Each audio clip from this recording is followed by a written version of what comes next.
Welcome to the Doherty Water for Food podcast. Since 2010, the Doherty Water for Food Global Institute at the University of Nebraska has worked toward one goal, a food and water secure world. One in which global food security is ensured without compromising the use of water to meet other essential human and environmental needs.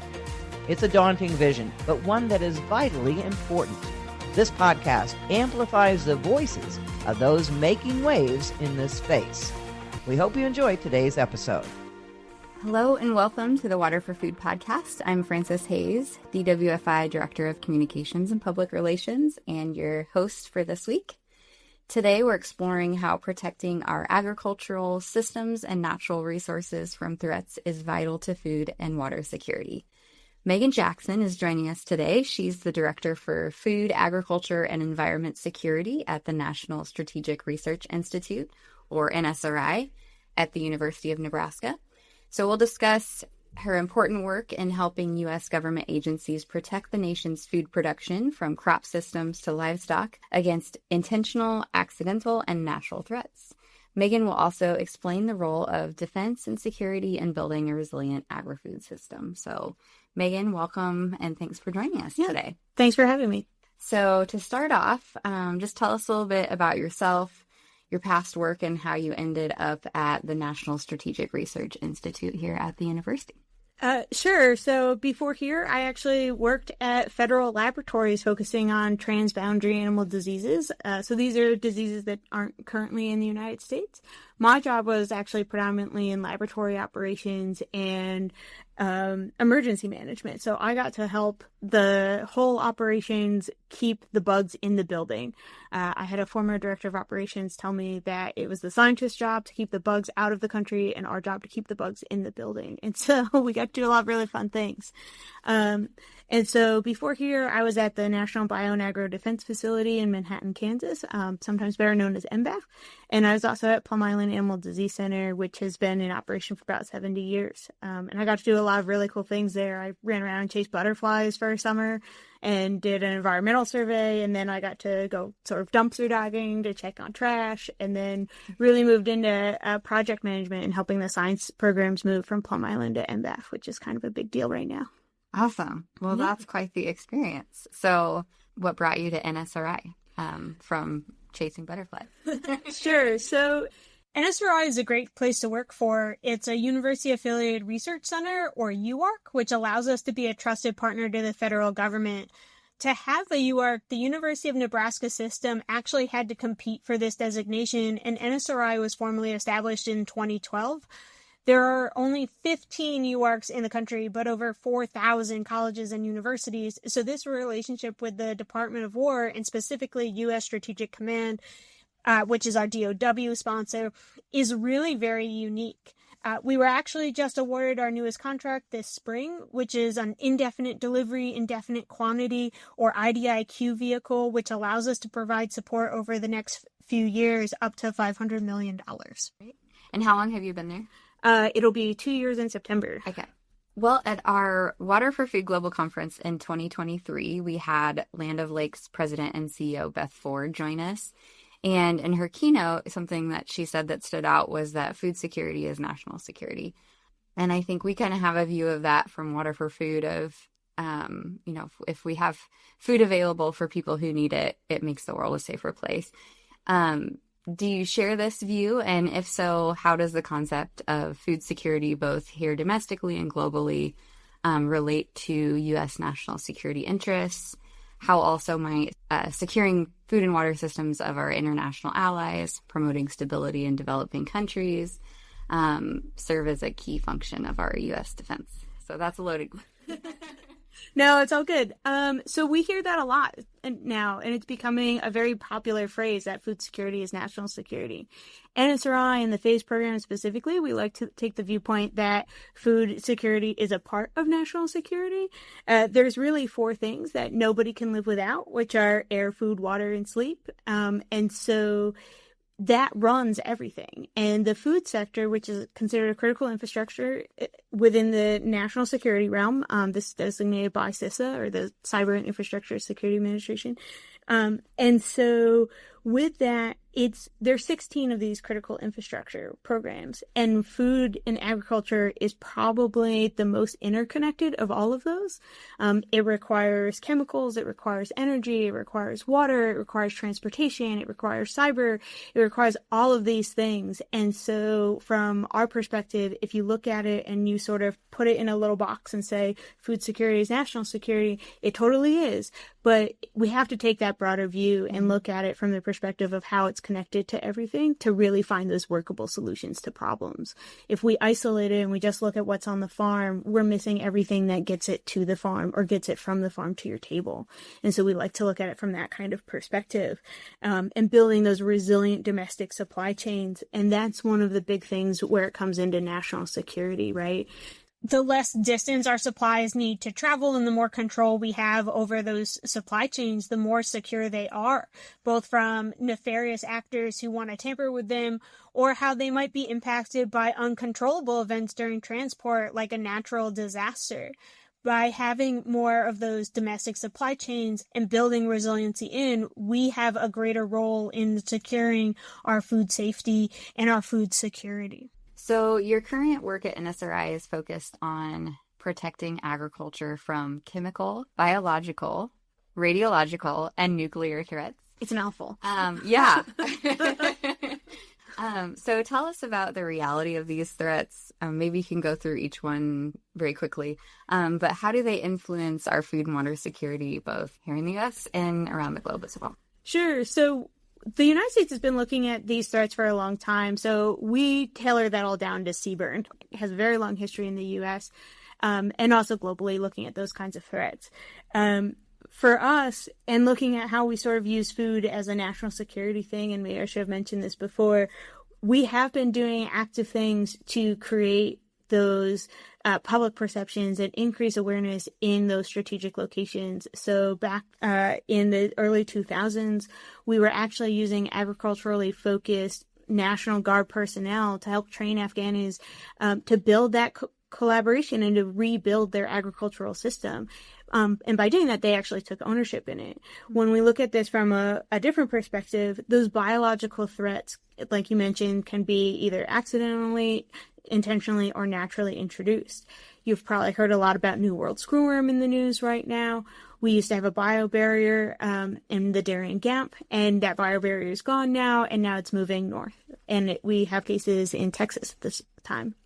That fly, it literally has wings. It doesn't care where you draw a border, right? It doesn't care where the Customs and Border Patrol gate is. It's going to move. What we do is look at how we can mitigate those threats. We can't predict every possibility, so ultimately building resiliency into our systems in general can reduce possible impacts, whether they're natural, accidental, or intentional, and we will make them less attractive to nefarious actors and able to withstand those threats that we can't see and we can't predict. The mechanisms that we build against natural disasters can be repurposed to combat the effects of an intentional release or an intentional introduction of these threats. But they make our system overall more resilient, and that's really what's important here. For other things, we still have diseases like African swine fever as well, and that's now in the Dominican Republic. And that can cause trillions of dollars of damage to an economy. We saw the world's pork population basically get decimated and cut in half in 2018 to 2020 when there was a huge outbreak in China because they have that pork production. And so if we're looking at those, we have to really think about how to mitigate them. From a natural disaster and looking at radiological threats, in 2011, Japan was hit by a tsunami and it took out their nuclear power plant in Fukushima. But they were really able to rely on their internal community, but also the international community to go and combat that threat and the impacts of that nuclear disaster. And this is an area that was previously known as the Fruit Kingdom. So it was really strategically important to Japan and also the globe to get that back going and mitigate the impacts of that fallout. And so a big way to do this is by building resilient systems and having more nodes in and more nodes out, those additional supplies. And part of that is so that if we had a chemical threat or we had a biological threat and it took out one of those nodes, we would still have a bunch sitting back in the wings that we could rely on, and it wouldn't impact our system. From a nefarious actor perspective, the more resilient your system is, the less attractive it is for someone to come in and hack it or throw a bioterrorism agent on it or something like that. So we try to make that kind of stand on its own. Right. So if I'm understanding correctly, you're kind of building redundancies that, like, if one thing falls, there's something to fall back on. Yeah, absolutely. Less attractive to take that out because we'll just back it up with the thing that we already have planned to back up. So yeah, exactly. I'm glad that people like you are doing this work. So it's mostly the scientists. I just make sure they're on time. Good. Well, somebody has to, right? Yeah. So with your background in protecting against animal diseases that you just discussed, what are the top security risks that could threaten our water or livestock systems? Sure. So water scarcity and competition for those limited water sources is definitely something that we consider both globally and in the U.S. We have states right now suing each other over water rights. And so that's a really big deal. And also those cyber attacks on ag and water infrastructure. And we've seen those globally and in the U.S. You don't have to be a specialist in agriculture or a specialist in a water wastewater system to be able to hack it. Actually, some of the major hackers that have taken out our healthcare programs have also hit agriculture because they're very similar systems. So how can we use research from Water for Food and the University of Nebraska and NSRI on water and environmental health to better protect our national agricultural resources? So the research you're already doing into water quality and monitoring and that public health research, that is national security, right? And making sure that we have clean water to drink and we have enough of it, that's all in that line. And so continuing to do that is a really great thing. So you guys also are already going out and doing education like this podcast and other things where you're raising awareness about those issues. And you're also working with the communities to make them more resilient into it as well. And that's really important from a global perspective. Are there other strategies maybe that we might not think about, or that, you know, when you're talking with groups or farmers or policymakers, that is kind of some low-hanging fruit that maybe we don't think about? Yeah, probably as interdisciplinary as you can make your science, it's probably going to be the most impactful, and you're going to hit more of the things that you need to hit with that research. Having people on the farm come and those producers be a part of your research is extraordinarily important. Sometimes when we're sitting in a research facility, we're like, oh, this is exactly how it works. But then when you get out, the producers are like, that is absolutely not how it works. And so incorporating them from the beginning and looking at what their needs are domestically or internationally, talking to those folks. It also helps us too, where if you're putting in a program in one of those locations, incorporating them from the beginning and into the design of that project allows them to take some ownership when we walk away from it too. And that's very important, especially in a global perspective. Yeah, that's a really good point. So the University of Nebraska recently hosted an event that we attended, I believe you attended, and lots of others. It was on the bioeconomy in Nebraska. So for those of you who aren't familiar that are listening in, the bioeconomy is an economic system that relies on renewable biological resources. So things like plants, animals, microorganisms, organic waste, to produce some higher value goods like food, energy, and industrial goods. So the ultimate goal is to shift away from things like fossil fuels while keeping that economic growth and environmental stability. So a perfect example of this that I like to use is ethanol here in Nebraska, where we use the plant, which is corn, to create the value-added product, which is fuel or ethanol, which we can use to power things. And another added benefit is that a co-product of this that's created is distillers' grains, which then we can feed to our livestock, and it's a really valuable feed for them. So, however, each stage of the process, from growing the crop to processing the final product, needs an ample amount of water. So from a national security angle, how do we keep these water-intensive bio-supply chains secure and resilient? So I'm going back to water here. Yeah. What part does Nebraska's leadership in protecting our water and managing it well play into making the U.S. bioeconomy competitive. I think there was a lot of conversation about the bioeconomy, but I think we also need to consider kind of the water needed to do that and how do we protect that. That would be an easy way, I think, to throw everything off would be to affect the water involved. Definitely. So a few things that come to mind are definitely being water conscious and making sure that you're not overwatering or not watering when you don't have to. I mean, it rained today, but so we might be able to drop a little bit down on our irrigation in some locations, and that's important to monitor. And some of those precision ag equipment is definitely helping with that because it's interconnecting all of this, the weather telemetry and then the precision ag equipment and helping do that. We also need to start looking more at alternative water sources, whether that's using gray water instead of potable water for something, or looking at more efficient ways to use our water that we have. And find new sources of water. There's actually some research out of MIT. It could be here. But there's some research out of MIT where they were actually creating water and pulling it out of arid environments based on almost no humidity, but they're pulling that out of the air and concentrating it so that they can make water where there is no water, and finding ways to do that and more efficient ways to do that. On our coast, we have about 300-ish desalination plants. And this is a process that's used a lot in arid countries like the Middle East, but it's not super efficient. It's extraordinarily power intensive.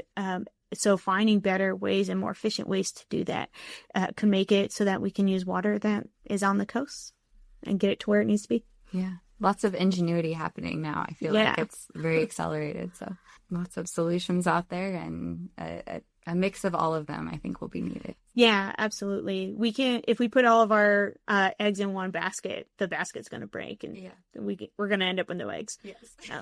Yes.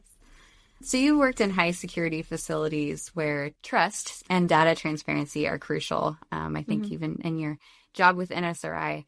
So in this same vein, our agricultural processes and machinery are becoming more and more tied to technology. And you touched on this earlier with cloud-based storage, AI, all of those tools that have potential for good. But from this angle, how do we protect our country's food supply chains?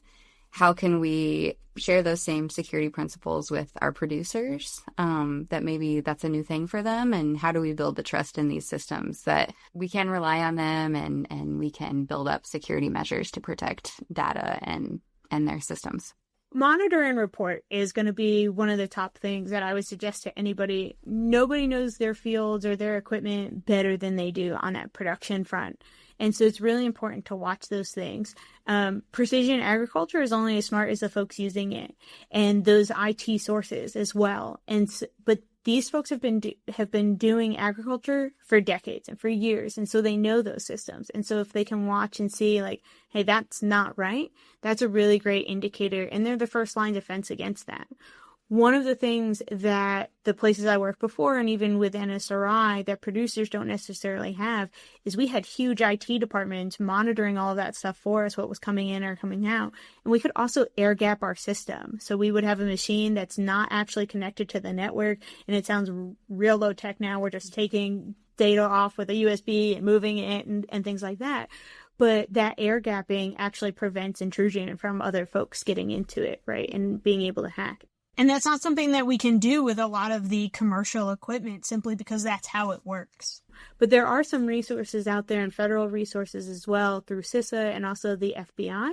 There's also what's called the Food and Ag Information Sharing and Analysis Center, or Food ISAC, which monitors all of these different kinds of reports and threats coming in and also provides some really great strategic tools for farmers and producers and industry in general for how they can protect their systems and what they should look for. The FBI and CISA also have reporting websites and phone calls. And so folks can go and report those. And it's better to report it than to just scare the guy with a drone off your property. Because he could come back, right? Or he could go to your neighbors. And so they actually really are helping. And so as we increase those monitoring and reporting of those kinds of threats, those folks that have eyes on everything can actually culminate that all together and look at different trends to provide us with better protection. So that's going to be really important. So you have a strong background in emergency management also. So we often talk about responding to a crisis, but for a global food system to be truly resilient, it has to be proactive. We don't want to have the problem and then react to that. Yeah. So for a producer, a water manager, a food processor, or even our policymakers, what is the single most critical, actionable step they can take today to improve their preparedness for an unforeseen, either intentional or natural disruption to food supply? Sure. So vigilance is definitely still going to be my top suggestion for somebody out in the field or even for industry. And it's not so much, it's definitely incorporated in that reactive tendencies, but it's also part of being proactive. We will also see trends happening in and around our location, like the creepy guy that shows up for coffee every week when we're there with their buddies and is sort of watching or sitting closer and listening, those kinds of things. And watching what's happening across the country too. We're all very busy, but there's certain places that you can get data all together and being able to watch what threats might be coming to you. And so that's going to be really important, that vigilance and connected to your community.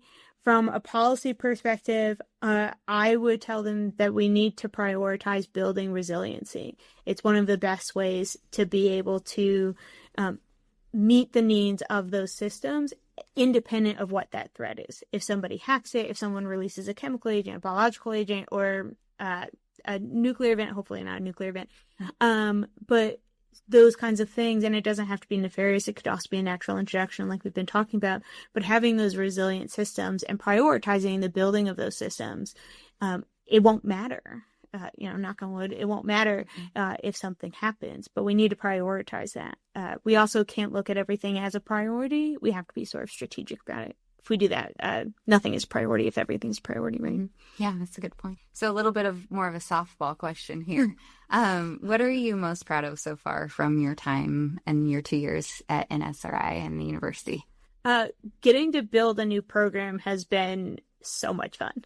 And being able to work with such a wide range of researchers. I can talk about, even in this broadcast, we're talking about entomological threats, we're talking about animal and crop disease threats, we're talking about the bioeconomy. Being able to have that collection and that network of folks that can bring actionable solutions to problems for national security makes me really excited. And it's something that I'm really proud of too, to be able to connect those people together and say, oh, hey, Joe, have you met Jane? And do research. You're down the hall from each other. You should know each other. Those kinds of things are really important. And I'm really excited to keep moving that stuff forward. Okay. Well, it sounds like you're in the right place. I hope so. What do you see NSRI and the University of Nebraska contributing over the next 5 or 10 years to this space?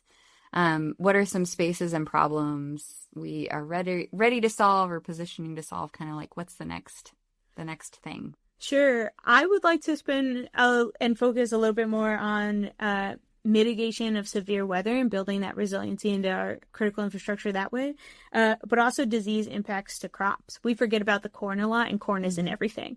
And so doing those kinds of things and putting some money in there. We also have some really great remote sensing capabilities. We're one of 2 universities in the country that has a spider cam, and being able to do remote sensing, whether it's of a disease threat or even contamination, is going to be really important as we move forward and we grow more out of urban centers and things like that. Yeah, well, that'll be exciting to kind of see that develop, and what better place than here, right? In Nebraska. Yeah. So yeah, the university has about 40,000 plus acres, and so we can really use the entire state as a living laboratory, which is super cool. I'm not sure that you can find such a diverse amount of resources and things that you can pull to task on these projects anywhere other than Nebraska. Yeah, we're very lucky. Very. Yeah. Well, that's all that I have for today, but is there anything else that you would like to add to our discussion that we didn't cover? I think we covered a lot. I would definitely encourage folks to look at ag and water systems as part of national security and how they're interconnected with all of those things. And from an NSRI perspective and a little self-promotion, we're able to pull all of these folks together and have these resources to be able to make solutions to real-world problems. And I think that that's really important for Nebraska and for the country. Well, it's been a pleasure to talk with you today. So thanks for heading up to our office. We're located in the same building, so that's nice. we hope to continue the conversation with NSRI because I think our missions are really closely aligned. And thanks again for joining us. And yeah, we're excited to share this podcast with our listeners. So absolutely. Always happy to come back. Thanks for joining us this time on the Doherty Water for Food podcast.